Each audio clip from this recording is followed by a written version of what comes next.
অন্যরার পাড়ার কাকিমাটি যেরকম হয়। আমার প্রিন্সেস হাত থেকে বেরিয়ে গেছে গো চিকিলাকাদি। সে তার সুন্দরী মাম্মামকে চেনে না, এখন সে এক ছেলের সাথে প্রেম করে। প্রিন্সেসের মা দিদি, এখন ওর বয়স 14 ক্রস করেছে সবে। এইটাই প্রেম করার বয়স, একটু বুঝো। পারছি না তো মেনে নিতে। আমি নিজেরই হাত দিয়ে আমার সোনামাটাকে গান্ডে পিন্ডে গিলিয়ে দিতাম, এখন সে নিজের হাতেই খেতে খেতে তার বয়ফ্রেন্ডকে বলে বাবু খাইয়ে দেবো। ও তোমার মেয়ে ঠিক আছে, কিন্তু দেখো একদিন না একদিন ওকেও তো বিয়ে দিতেই হবে, বলো। তাও তো ঠিক। তাহলে কি ও যে ফষ্টি নষ্টি গুলো করছে, করতে দেবো? হ্যাঁ অবশ্যই দেবে, আমিও তো 2 বছর বয়স থেকে প্রেম করা শুরু করেছি। আর ঠিক আছে, তুমি যখন বলছো আমিও কি কিছুই বলবো না, এইভাবে পাকতে দে।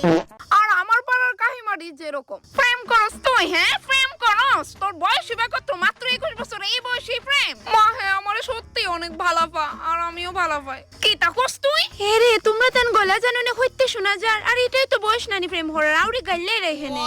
তুমি তা কি তাগো কইতাছো জুতা দি, বিষয়টা বুঝতাছো?